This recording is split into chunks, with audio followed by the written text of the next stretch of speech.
I see your request. She's unable to join. Let's see. Let's try again.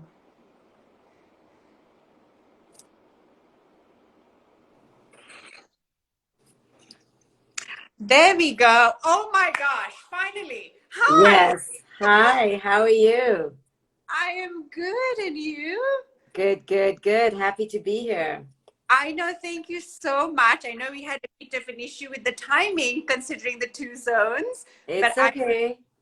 I'm so happy that you're here. And I know we're a little short on time. So without much ado, I just wanted our community to get to know you, Dr. Shefali. I have been reading your book actually during my travels, and I have to show you. It's all marked. so, That's cute. That's cute. so Amazing.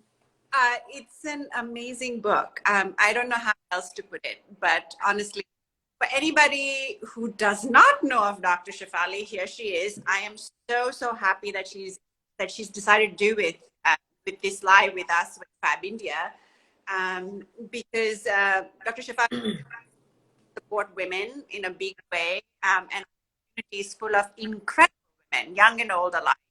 And generally, Fab India has been around for 61 years and counting, which is much to be said about the cultural aspect, which I want to talk to you about as well, because it's very much in your book that I've marked out.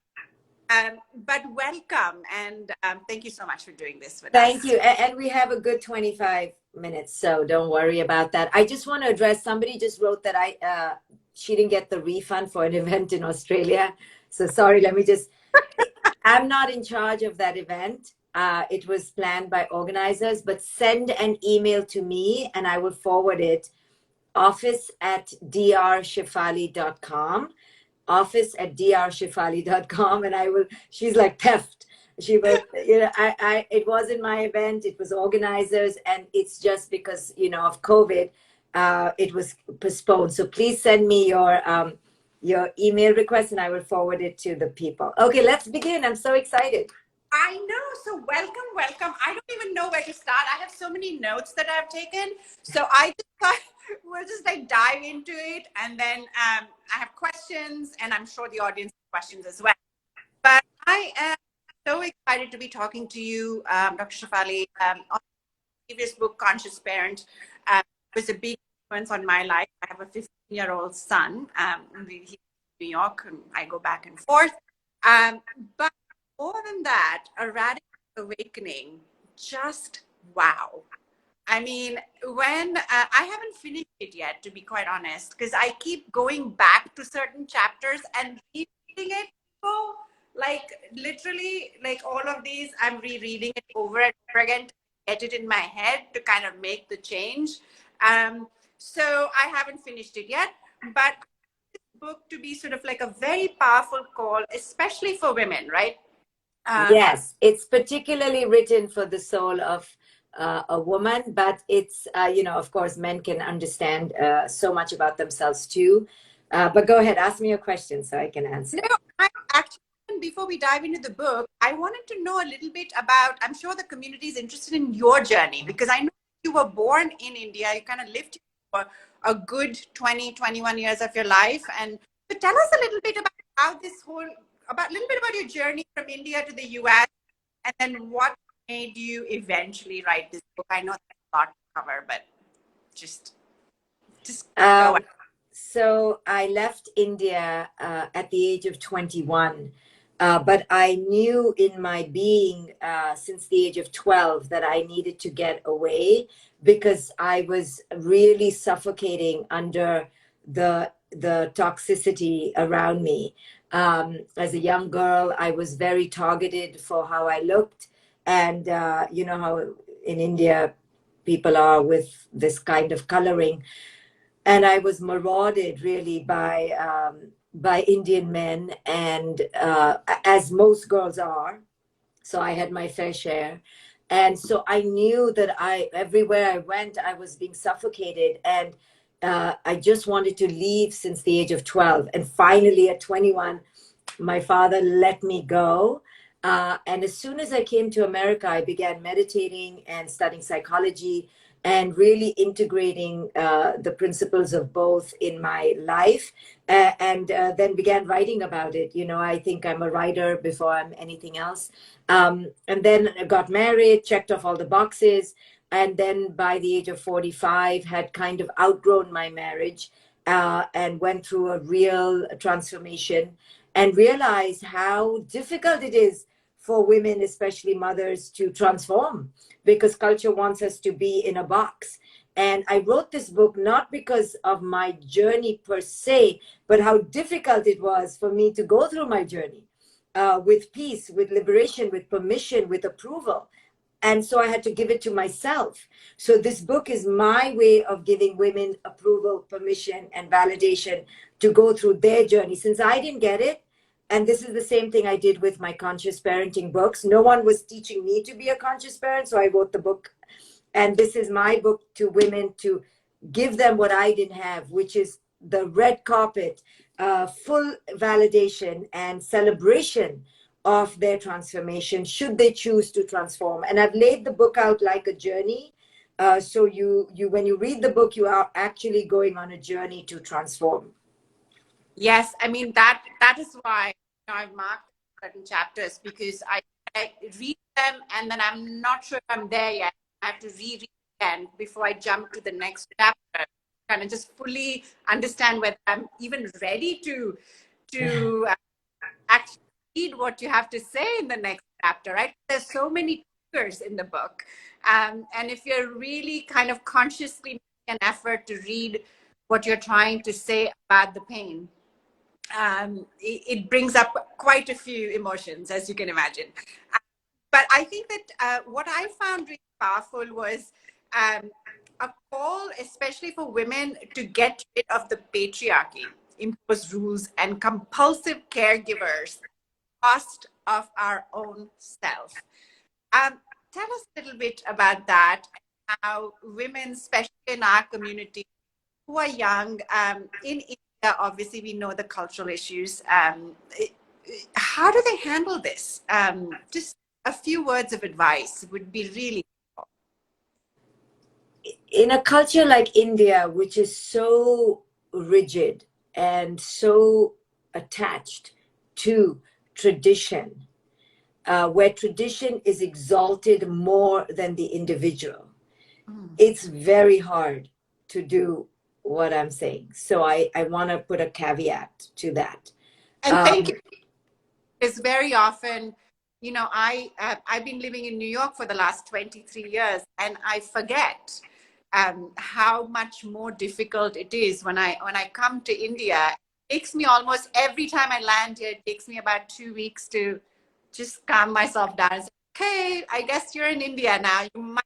So yeah, so please go on. But yeah, it's very important. So when the culture is very traditional and religious and patriarchal, you have three arrows stabbing the empowerment of the woman.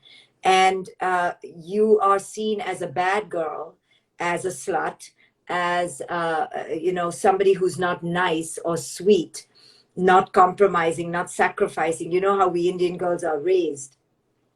And therefore, we feel like it's a moral issue to speak up. We feel we are amoral, immoral to speak up. And that's where it's a mind trip, because, we believe we are bad for putting ourselves first. Our Yeah, culture has trained us to so well. It's like rugged us into being a pushover. yeah, And the more Sati Savitri we are, the more exalted we are, which is a pile of total bullshit. And it's just so hard to divorce that mindset. So for women who want to change, understand you're up against a Goliath. And the only way to change is to leave that matrix spiritually, emotionally. You don't have to physically leave, but you have to not buy into this culture, which has a lot of lies. You know, it's not true that you're a bad person if you put yourself first. It's not true that you are disrespectful if you go against what your parents say. It's not true that you're breaking the family tradition because you disagree with the rules. These are lies. These are ways that the Indian culture has suppressed women and kept us in line. And even the most avant-garde woman like you and me in India, we have a hard time, you know. So a lot of the men will say, oh, my wife works, I let her work, I give her her budget, she's free. It's all conditional, though. It's all based within the context of a very rigid patriarchy. You know, even my father will say, I let your mother spend whatever she wants, and he doesn't hear that he's using the word let, you know. Women will tell me, my husband doesn't let me. We don't realize that this is just part of our vernacular, and it's because we are conditioned within a system. So even if you and I are amazingly powerful and strong, you know, we're fighting every day to find that. It's not a space we can walk into and claim. That is so true. You know how many times I've been asked when I travel for work, and I take a lot of longer trips now that he's a little bit older. Is your son okay traveling with you, traveling for work every single time, even Yeah. this time, my trip? And while I have to say, that I have an amazing son who is very self-sufficient and quite independent, thank God, and an incredible partner who's willing to do the work. It amazes me that we never ask that question to men. Like, are you okay to travel for your work? I mean, are your kids okay while you travel? Yeah. Yeah. It really amazes me. Um, Right. it's so true. Also the things that, I very frequently hear, Dr. Shefali, is that, when you're too emotional, you're too demanding. When you're too assertive, you're aggressive. When you're showing leadership, you're bossy. Um, you can't have it all. We've heard everything. So as young women, what advice would you give to these incredibly driven young women that I come across every day of my life, who struggle with putting themselves first and saying that it's okay to speak your mind, to have a voice? What would you say to that? Of course, it's okay, but understand your context is not going to let you. So, in your context, which is the Indian context, if people choose to live there, they have to make a choice. You cannot be part of the matrix and fight the matrix from inside the matrix. You will die. You will die. You have to leave the matrix, meaning in your mind, you have to emotionally disconnect from needing the approval of others, from needing to belong to your culture and your family and its traditions. There will be a tough choice to make in cultures like ours because of the great entrenchment. So the greater the entrenchment, the greater the pain when you leave. But there is no way to do it within the matrix. You know, you can't be in your khandan and try to not be in your, you have to leave emotionally. I'm not saying physically. You have to develop the power to not care about what culture says and to understand that the culture is based in control. So everything out of the culture's mouth will be fear based, control based, aggressive against you. So once you recognize, you're trying to control me, then you can clearly see that it's not personal. It's a cultural script against women's liberation. That is God. Yes. So based on that, I want to quote something that you've written in your book so beautifully. The time of the awakened woman. There comes a time in the life of a woman when she discards her old ways, like tossed shoes in the garbage, when she shreds her list of shoulds and obligations, when impossible expectations are burned in an incinerator. I mean, I, I don't even have words after that. So, and I'm going to skip a few paras. There was another in the same, uh, script that you've written. There comes a time in the life of a woman where she no longer fears conflict. You just talked about fear. And this is so true of our culture, that there is this constant set of fears that are put upon ourselves. So when she no longer fears conflict, but faces it boldly like a lioness, when she guards authenticity as fearlessly as she guards faith, and when she drops the role of a savior, knowing that she can only save herself. Wow. Mm-hmm. Yeah, This so in India, we're trained to be the martyr, the savior, and we're given points for how much we are the savior. And that is such a twisted, perverted way to grow up, because we end up saving and rescuing everyone in our family and we ignore ourselves. So in India, the typical way of raising a girl, whether you raise her like that in your family or not, it doesn't matter. My mother yeah. never raised me to be a pushover. Culture taught me that, through the Hindi movies, how to be a beautiful, exalted, beautiful, noble woman, which is a quiet woman who loves her children more than herself, who loves her husband and the mother-in-law more than herself. And so I learned these ways to save. And we've all learned these ways, that saving our khandan, our families, is that all this bullshit is more important than living our own authentic lives. So we are fake in India. We're all fake. The men are fake too, because they're all like trying to be aggressive, and they also have a lot of pressure on them to be protectors and providers, poor guys. And we women are trying to be the perfect mother and the perfect, body, and the perfect this and the perfect that. And all for what? For others' approval. Everyone in India is a slave. Everyone, meaning most people, are a slave for others' approval. How does it look? And this is the tragedy of a culture like India. And people in India think it's because we care about others so much. No, you just care about how others look at you so much, right? And I'm talking about maybe a different level of income perhaps, and in people who, where there's less money and the woman works as well, they don't have time for this bullshit. This is True. these are This is concerns.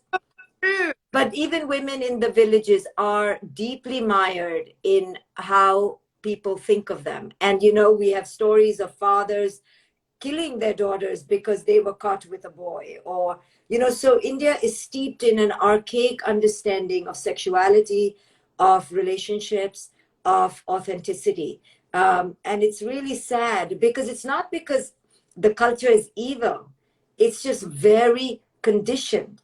And it's not just India, it's all over the world. I'm talking about India in particular, but it's all over the world. It's not because Indian men are evil. They are conditioned within a very rigid patriarchy that has these rules that are very hard to break. That is so true. No, it's well said. You wrote something about the difference between goodness and authenticity. Can you talk a little bit about that? Because I think that that's so important to understand the difference. Very often we don't as women. So Right. So I talk about how we girls in India and all over the world have been told to be nice. And what does being nice really mean?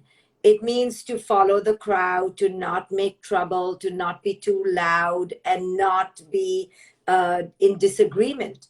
So when we are nice and we put niceness in front of us, and we're married to our idea to be a nice girl or a nice woman, what we're saying in essence is follow, fit in, be part of, and ignore the authentic voice.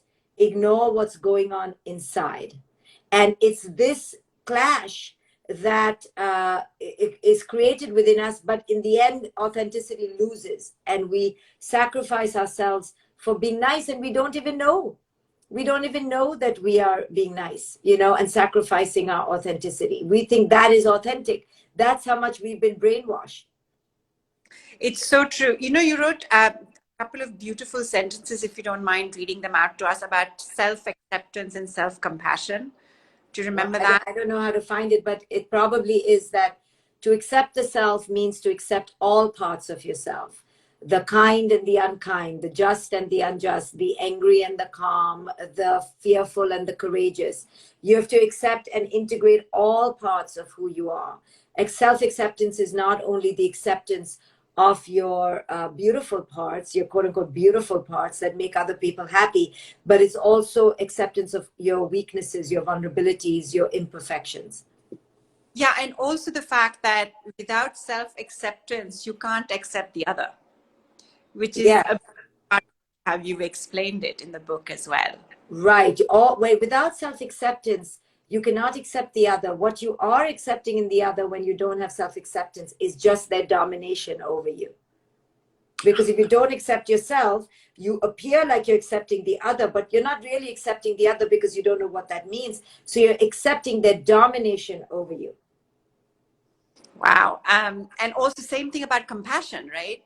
Self-compassion Yes, comes. and love, and love. Nobody really loves anyone really, truly, unless they've done the inner work to truly love themselves. So all love then is mostly transactional.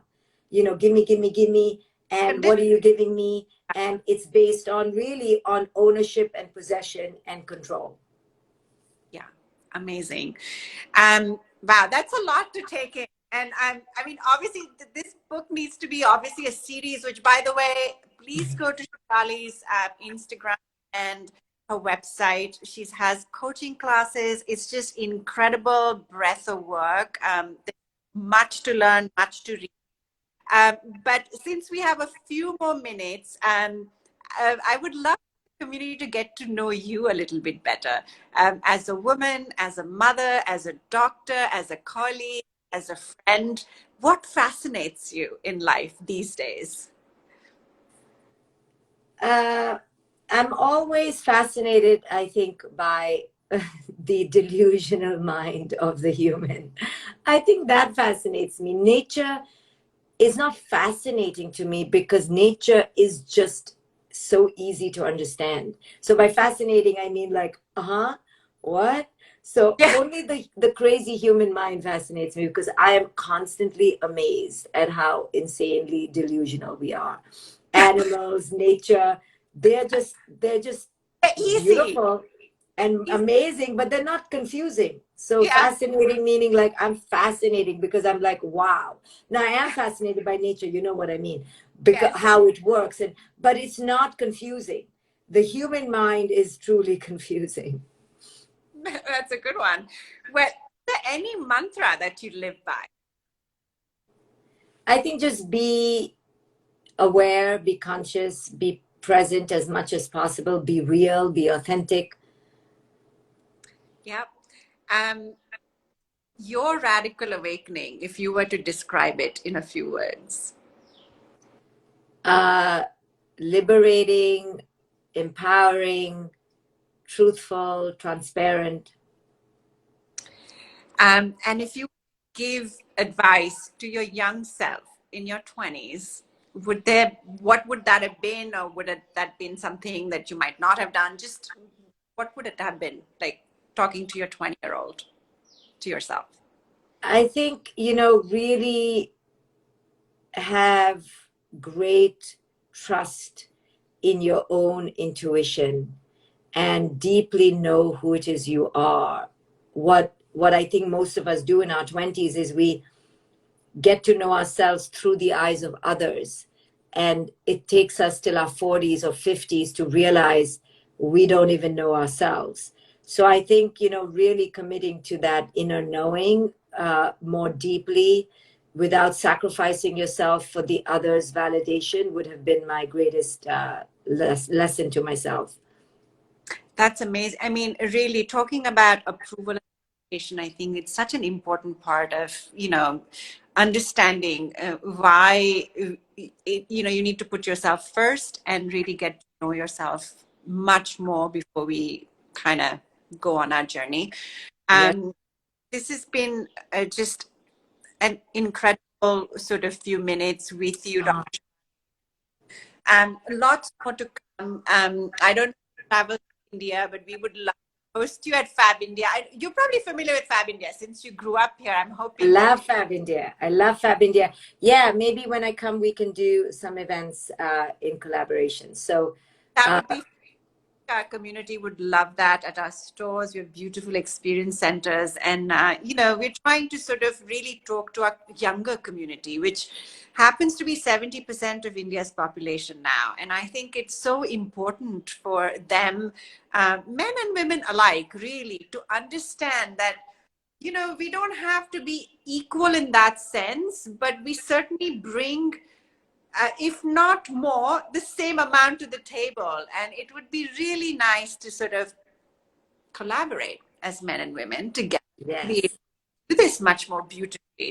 And also, young women out there, I know there are a bunch of questions, but since we're out of time, Dr. Shefali, what we'll do is, if you don't mind, if there are any pressing questions, because I know there were a lot of them interested in kind of hearing your voice, we would love to send them to you. And as and when in your spare time, do let us know, sure. so we can send it back to them, and that they get. Great, great, great. So this is the book. Go get it. You can. I think it's available on Kindle. And In, as well, right? So and it Amazon. comes. I think people in India have been getting it, so a lot of people have been reading it. So Okay, fine. thank you for having me, Dipali and Fab India. Thank you so much. Dr. Shefali, Bye, take. dear. Bye. Bye.